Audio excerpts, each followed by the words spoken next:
recordarles, hermanos, que Dios es un Dios de pactos. Dios siempre ha trabajado con la gente a través de pactos. Nunca Dios se relaciona con la gente, con la iglesia, ni con el pueblo de Israel por otra cosa que no sea un pacto. Cuando Dios llamó a Abraham, lo llamó a través de un pacto y le dijo: si tú me sirves, si tú me sigues, yo te daré por herencia a las naciones y todas las familias de la tierra van a ser bendecidas en ti. Entonces tenemos el pacto de Abraham. Pero más adelante, años más adelante, cuando la nación de Israel estaba en Egipto y ellos eran esclavos, ellos salieron de Egipto siendo liberados por el Señor, y el Señor estableció un nuevo pacto con ellos. Y el pacto que estableció fue la ley de Moisés, y les dio 613 leyes. Diga 613. Y en ese pacto, ese pacto que para ellos era nuevo, más adelante vino David y estableció el tabernáculo de David, y luego soñó con hacer un templo para Dios, y Dios entró en un pacto con David. Y leemos en el Salmo 132, léalo en su casa. Vamos a encontrar que David, Dios hizo un pacto con este hombre. Le dijo: si tú me sigues, si tú me amas, si tú me sirves, si me entregas tu corazón, yo voy a poner de tu descendencia todos los días en el trono. Nunca faltará un descendiente en el trono en todos los días de la casa de David. Y así fue. Por eso el Señor Jesucristo, después, años más tarde, cuando Él vino, Él se llamó el Hijo de David. Esa es la relación que hay. Hay una continuidad en la relación de pacto. Dios se relaciona con sus hijos a través del pacto. Y hay mucha gente que hoy ha escuchado un evangelio, pero el evangelio que ha escuchado es acerca de hacer cosas, de ir a la iglesia, o de congregarse, o de tomar un discipulado, incluso de leer la Biblia, pero no ha entendido la profundidad del pacto de Dios y por qué para Dios era tan importante establecer el pacto con la iglesia. Cuando el Señor Jesucristo vino, ¿se acuerdan que Él habló del nuevo pacto? Y Él dijo: ahora vine yo a traer un nuevo pacto. Y Dios siempre ha creído en los pactos, y es un misterio, pero eso es lo que alimenta la fe. Y eso es lo que alimenta la iglesia. Y ese misterio del pacto es lo que le da sentido y conexión de una cosa con la otra. Y por esa razón nos vamos a tomar unos domingos en establecer las bendiciones del nuevo pacto, la ventaja de estar en el nuevo pacto, que es pertenecer al pacto del Señor, para que usted pueda contrastar con su fe y pueda contrastar con lo que usted cree y estar seguro de que usted se encuentra bajo ese nuevo pacto.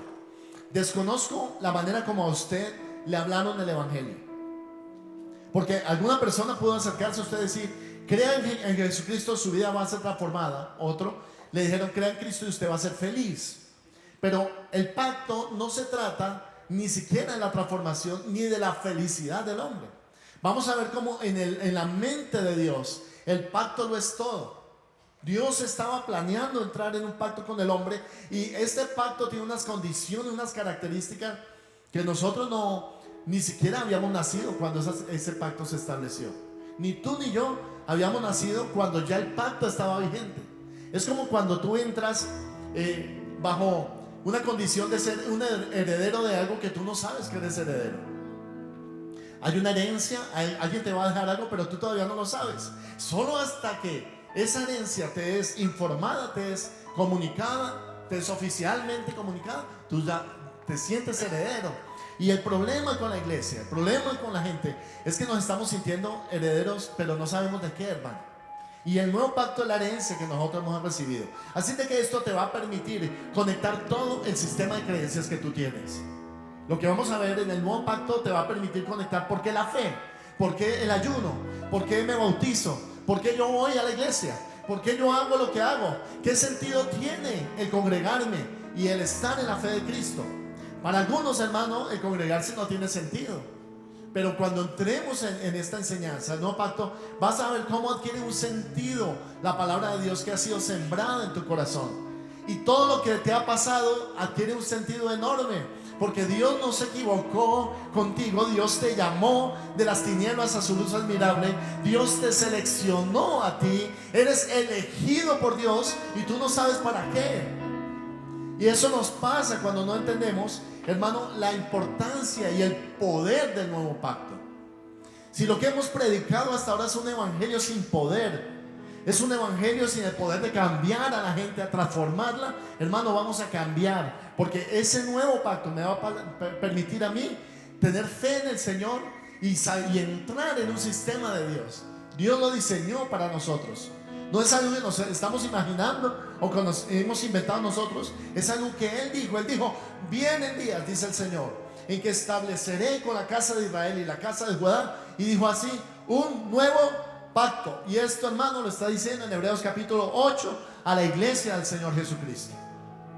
En otras palabras, usted y yo fuimos insertados en el pacto de Israel. ¿Cuántos fueron insertados en el pacto de Israel? Tú fuiste injertado o insertado en el nuevo pacto y tú ni siquiera sabías que era ese pacto. No tienes que ser judío para entrar en el nuevo pacto. No tienes que usar un sombrero, una kippah, para entrar en el nuevo pacto, ni hablar en hebreo para entrar en el pacto, ni tienes que leer la Biblia en hebreo antiguo para entrar en el pacto. Pero entonces, ¿cómo entramos en el pacto? ¿Y cuál es el pacto que el Señor dijo que Él haría? Dice: no es como el pacto que hice con sus padres cuando los tomé de la mano para sacarlos de tierra de Egipto, aunque ellos no permanecieron en mi pacto, y me desentendí de ellos. En otras palabras, Dios levantó un pueblo porque el pueblo de Israel no quiso seguir en ese pacto, y Dios tuvo que levantar ese pueblo, y ese pueblo somos nosotros, hermano. ¿Cuántos son los hijos de Dios que entraron en ese nuevo pacto? Sin quererlo, hermano, estamos cumpliendo la palabra del Señor. Bendiga el nombre del Señor, apláudale al Señor, bendígalo, diga: Señor, gracias. Yo no entiendo el pacto, pero sé que estoy en él. Amén. Y el pacto dice: después de aquellos días, dice el Señor, pondré mis leyes en la mente de ellos. Porque la ley no debía ser solo puesta a nivel intelectual en la mente, pero más adelante dice: y también las escribiré sobre su corazón. Y el asunto del pacto no es solo entenderlo, es también entrar en el corazón, en el pacto con Dios. Lamentamos la práctica que en algunas iglesias solamente se ha limitado el pacto a pactar dinero para ser prosperado. Pero el pacto va mucho más allá que eso. Vamos a entender cómo ese pacto, hermano, es más alto que la filosofía de superación personal, y que esa superación personal no necesariamente es el poder del evangelio para salvación. En otras palabras, tú vienes a ser edificado a la iglesia con carne y no solamente con leche. Tienes que tener la capacidad de entender la palabra, de entender la escritura, de entender el pacto, al punto que te nutras en tu cuerpo con carne sólida, alimento sólido. Porque la Biblia dice que el alimento sólido es para los que son ¿qué? Maduros. Dile que está a tu lado: come alimento sólido. Ahora, en todo esto, hermanos, se nos ha enseñado una fe. Y la fe es para comprar cosas, la fe es para comprar casas, para lanzarnos a ser aventureros. Pero también, hermanos, se nos ha hecho mucho daño con esa mentalidad. Porque la fe no es solamente para tener cosas, no es para tener un mejor trabajo, no es para tener una mejor casa. Aunque eso viene implícito en la bendición del evangelio, no lo estoy atacando. Pero la fe es mucho más allá que eso. La fe es creer en el poder indestructible de una vida superior espiritual, que es la vida del Señor Jesucristo. Tiene que ver, hermano, con una persona. No tiene que ver ni siquiera con la creencia. Tiene que ver con mi relación con esa persona. Y vamos a ver cómo Dios vuelca. No hay pacto de Dios sin hacerlo sin una persona. Él buscó a Abraham, una persona. Él buscó a Noé, una persona. Él buscó a David, una persona. Él buscó a Moisés. Y luego, a través del Señor Jesucristo, Él busca siempre una persona. Porque Dios no hará nada, ninguna manifestación de su gloria en la tierra, sino a través de nosotros. ¿Cuántos dicen amén? Dígame amén, hermanos. Dios no hará nada, ninguna manifestación de su gloria en la tierra, sino a través de su iglesia. Porque la iglesia es la manifestación del poder de Dios en la tierra. Dile que está a tu lado: eres una manifestación del poder de Dios en la tierra. En el evangelio se encarna la realidad de la existencia humana. No puede haber explicación de la existencia humana sin el evangelio. El evangelio y el pacto están unidos. Son una sola cosa. Por eso el Señor dijo: este es el nuevo pacto que yo voy a establecer con ellos. Y en la cena del Señor, usted se da cuenta que en la última cena el Señor dijo: esta es la sangre del nuevo pacto. Y estableció que la sangre que Él iba a derramar era por causa de ese pacto. Y vamos a entender, hermano, cómo es posible en el Evangelio amar a los enemigos, perdonar lo imperdonable, amar a Dios como Él nos amó, porque Él lo hace posible bajo el nuevo pacto. Sin el nuevo pacto usted no va a poder hacer esto, ni entender, ni conocer, ni amar a Dios, mucho menos crecer espiritualmente. Por eso necesitamos entender que el Evangelio, si el Evangelio no ofrece el poder para vivir, entonces no es el Evangelio. Si el Evangelio no es la respuesta que tú estás buscando, entonces no es el Evangelio. Si tú dices, yo he venido a la iglesia, pero no tengo respuestas para la problemática de mi vida, es porque carecemos del poder en el Evangelio para transformar y tocar el corazón de una persona al punto que vea que tiene solución, que sus necesidades están satisfechas en ese Evangelio. Toda persona que viene a la iglesia, cuando escuche este mensaje poderoso de la palabra del Señor, va a decir: en la iglesia Dios me tiene respuestas para mi vida, para mi alcoholismo, para mi prostitución, para mi pornografía, para mi pecado, para mi divorcio, para mi adulterio. Dios es un Dios que tiene respuesta a la necesidad humana a través del Evangelio. Si no, no es el Evangelio. El verdadero Evangelio del Señor Jesucristo, el pacto, se caracteriza, hermano, porque transforma de adentro para afuera a la persona, no la transforma de afuera para adentro. Por eso es que hay personas que no pueden mantenerse en la santidad, porque han considerado que la transformación es de afuera para adentro, que lo que yo tengo que cambiar son hábitos, costumbres. Tal vez tengo que maquillar un poco mi pecado para hacerlo tolerable. Pero así no es el pacto ni el Evangelio.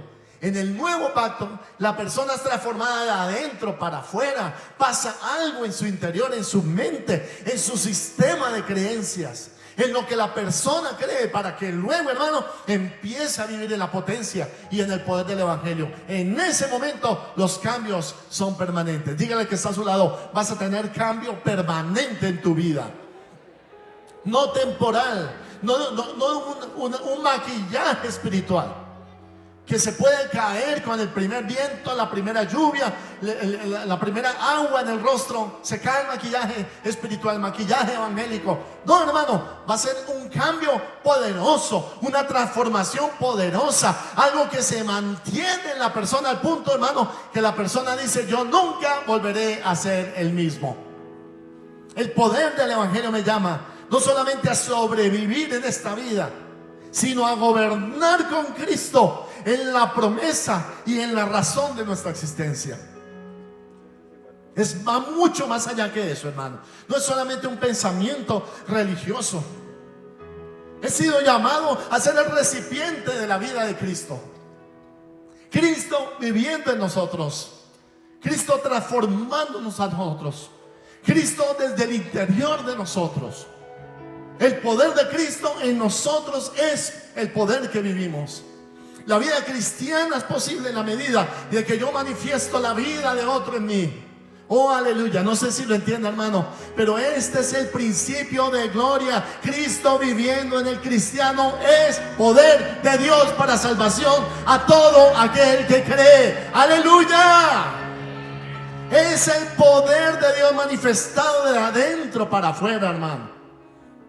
Se acaba la pereza, la confusión, la religión a medias tintas, el medio caminar cristiano. Se termina, hermano, el doble ánimo, se termina la confusión, se termina la pereza para servir a Dios, se termina, hermano, las ganas de alejarme, de confundirme en el pecado.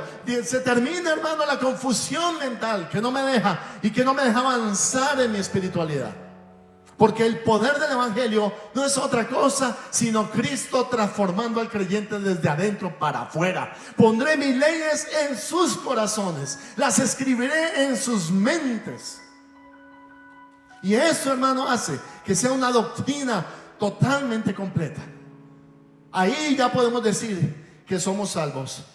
El asunto, hermano, no es si conocemos lo que la Biblia dice, sino la pregunta es: ¿sabemos por qué la Escritura lo dice? ¿Sabemos por qué la Escritura habla del pacto? ¿Sabemos por qué la Escritura habla del poder del Evangelio? ¿Sabemos por qué la Escritura ofrece respuesta a la gente? Porque en el evangelio que yo conozco, oído iglesia, en el evangelio que yo conozco, la mujer que viene enferma de flujo de sangre, cuando toca a Cristo, esa fuente de sangre es sanada inmediatamente. Aleluya.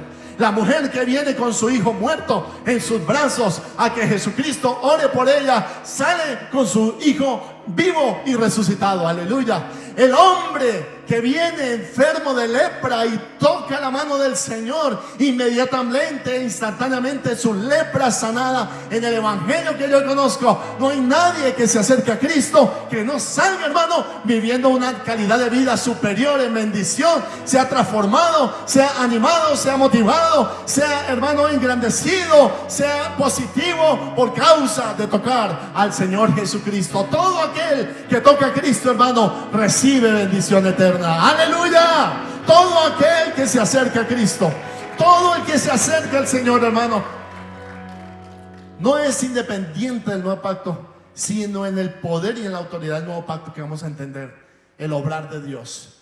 Dios obra a través de ese pacto. Es imposible interpretar el evangelio afuera, hermano, del pacto de Dios. Totalmente imposible. Yo no puedo, hermano, vivir, experimentar la luz en el caminar con Dios a menos que sea en ese pacto. Por eso será imposible que no camines en la autoridad que Él representa. Ojo a esto, no es lo que tú representas, no es lo que tú eres, porque todo lo que somos nosotros falla. Dios no puede poner su gloria en nosotros diciéndonos: es que yo confío en lo que tú eres, es que yo confío en tu naturaleza, es que yo confío en que a base de fuerza y voluntad vas a cambiar, es que yo confío en el potencial que tú tienes como ser humano. Dios no confía en eso. Oído a esto, la gente, hermano, cree que es solamente a través de su esfuerzo humano que va a poder agradar a Dios. Y nos esforzamos, y yo no digo que no nos esforcemos, pero no es a base del esfuerzo humano, porque ese pacto no estaba fundamentado en el esfuerzo humano. El pacto no se basó en lo que nosotros podíamos hacer. El pacto se basó en lo que Él podía hacer. Aleluya. El pacto no se basó en tu potencial. El pacto se basó en el potencial de Dios para salvarme.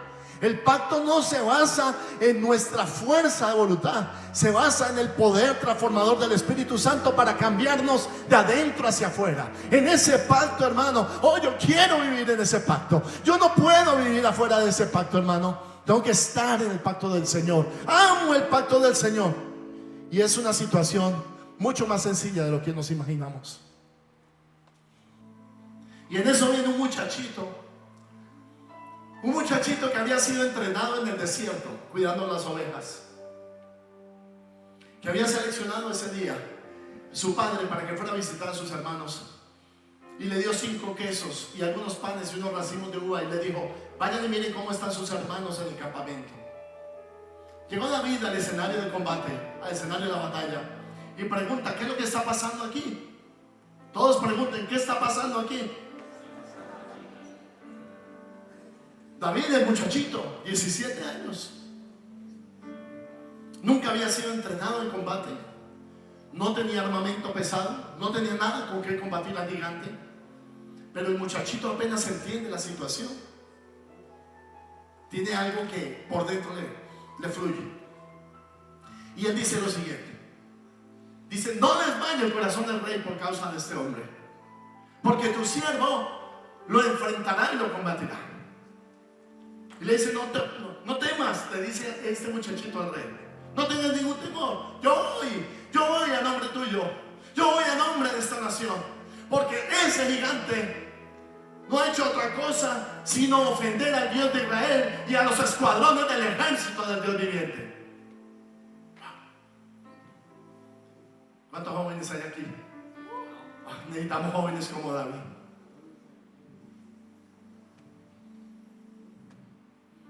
Cuando David dice eso, dice: yo voy a ser el representante de esta nación. Y se echa en su corazón, se echa en su alma, se echa en su mente la responsabilidad. Todo hombre, todo niño, todo adulto, todo viejo, toda esposa está representada ahora en este muchachito, en David. David llega al campo de batalla y me impacta la declaración que él hace, porque él dice: tú vienes a mí, gigante, con espada, lanza y jabalina, mas yo vengo a ti, aleluya, yo vengo a ti en el nombre del Dios viviente. Él me entregará hoy en mi mano y yo te venceré y te cortaré la cabeza y daré tu cuerpo a las bestias del campo y a las aves de los cielos. Y dice: y toda la gente sabrá que hay Dios en Israel. Bendito sea el nombre del Señor. Toda la gente sabrá que hay Dios en Israel. Y se enfrenta al gigante. Toma la primera piedra. Llevaba 5 ese día, 5 misiles, y le bastó uno, el primero, y lo toma, hermano, y lo lanza con toda su fuerza en el campo de batalla. Y ese día el Espíritu Santo toma esta roca, y a 150 kilómetros por hora esa roca busca la única hendidura en toda la armadura del gigante para clavarse justo en la frente del gigante. Se escucha un golpe seco. De repente el hombre suelta su espada, suelta la jabalina y cae de rodillas. ¡Pum! Y luego, unos segundos después, el hombre muere.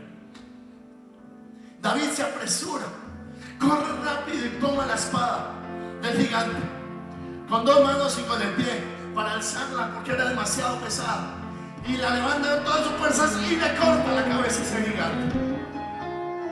¿Saben qué se escuchó en toda la nación? El grito de la gente empezó como un murmullo pequeño, pero inmediatamente se empezó a proyectar.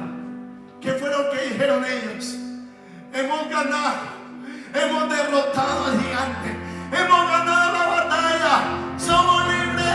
Y empezaron a gritar todos, a aplaudir todos, a decir: viva, viva, viva, porque todos ganamos ese día.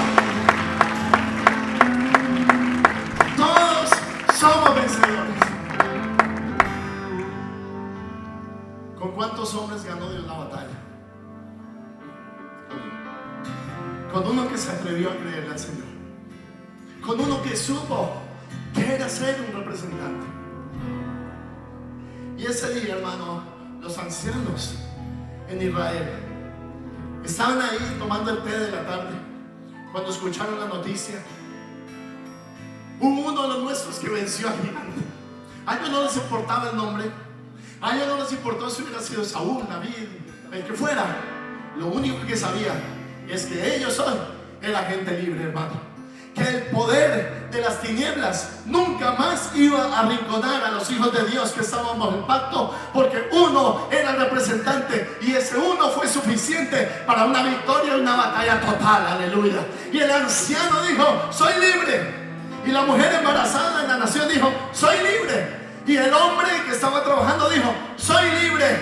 Y el rey mismo dijo: somos libres por nuestro representante. Hermano, hace 2000 años usted y yo tuvimos un representante. Usted y yo tuvimos el potencial y el poder del representante. Nosotros no estuvimos allí ese día de la batalla. Ni tú ni yo tuvimos que hacer nada por ganar la batalla. No tuvimos que enfrentar al gigante. No tuvimos que enfrentarnos a ese poder maléfico. Pero el Señor Jesucristo, en el campo de batalla, ofrendando su vida, Él fue el digno representante de la raza humana. Y dice que en Él tú y yo somos vencedores. En Él tú y yo tenemos la victoria. En Él tú y yo somos sanos. En Él tú y yo tenemos asegurada la victoria en la batalla contra las tinieblas. No hay poder del maligno, no hay pecado, no hay tribulación, no hay angustia, no hay escasez que te puede enfrentar, porque tú ya eres vencedor en tu representante. Yo alabo el nombre del Señor por mi representante, el Señor Jesucristo. En Él yo estoy representado. Él la ganó, hermano. A mí no me importa nada más. A mí me importa es que la batalla está asegurada. Bendito sea el nombre del Señor. Ya nosotros no tenemos que hacer nada. Como el anciano en la nación dijo: somos libres. Ya tú eres libre en el Señor. ¿Cuántos son libres en el Señor? Hermano amado, ya no hay que hacer nada más. Él ya lo hizo todo. Él ya venció. Satanás es un enemigo vencido. El diablo está vencido, hermano. El pecado está destruido. El Señor lo destruyó. Eso es lo que dice la Biblia. Y en Él, hermano, yo soy salvo. En mi representante. El pacto de sangre que Él hizo. Él estaba ahí poniendo su sangre, hermano, para alcanzar los beneficios para mí y para nosotros. Y eso me basta. Con eso tengo. Con eso puedo vivir, hermano. Ya no es mi esfuerzo. Ya no es lo que yo soy. Hermano, cuando soy débil, entonces soy fuerte. Ya no es que yo tengo que dejar esto y lo otro y tengo que esforzarme y cargar. Y ser cristiano es una pesada carga. No, hermano, ser cristiano es lo mejor que me ha pasado en mi vida, porque yo estoy representado en mi representante. Bendito sea el Señor. Él, hermano, llevó en la cruz de Calvario todos mis pecados. Y lo que el primer Adán deshizo, lo que el primer Adán destruyó, lo que el primer Adán dejó entrar, el segundo, hermano, lo cerró a la puerta para traerme bendición y vida en abundancia. Bendito sea el Señor. Hermano, levántese esta tarde. Levántese y apláudale al Señor. Levante sus manos al cielo. Entre en ese pacto maravilloso. Él es tu representante. Solo en Él tú tienes vida. Solo en Él tienes vida eterna. Él es todo para nosotros. En Cristo somos libres. En Cristo Jesús. Y ahora con tus manos levantadas al cielo, vas a hablar conmigo estas palabras. Y vas a decir: Señor Jesucristo, en voz alta: Señor Jesús, te doy gracias por ser tú mi representante. Porque yo no estuve en el día de la batalla, pero me dijeron que tú ya venciste, que le conectaste una piedra en la cabeza al gigante y el gigante cayó y fue destruido. No tuve que hacerlo yo, tú lo hiciste por mí. Y Señor, Él me declaró libre de todo pecado, de alejarme, de esconderme, de ser excluido, de ser destituido. Estas palabras manifiestan lo que yo era en Adán, Señor, pero no manifiestan lo que yo soy en Cristo. En Cristo soy libre, en Cristo soy aceptado, en Cristo soy vivificado, en Cristo soy santificado, en Cristo soy salvado, en Cristo soy perfeccionado, en Cristo tenemos gloria, porque solo en ti, Señor, en mi representante, poseo libertad, poseo autoridad. Señor Jesús, tú eres un digno representante. El enemigo creyó que te había acabado, pero no se dio cuenta que aún tú, Señor, acabado y todo, tenías el poder para levantarte y destruirlo para siempre. La tumba fue vencida, la muerte fue exonerada, la enfermedad fue crucificada. Gracias a mi representante. En ese pacto yo ando, en ese pacto yo vivo, en ese pacto yo soy desde este día y para siempre. Amén y amén. Gracias, Dios. Gracias, Dios. Gracias, Dios. Alábale, alábale, alábale allí. Tus manos extendidas. Entra en ese pacto. Tú eres parte del pacto de Dios. Eres parte de ese pacto. Aleluya. Alabemos al Señor.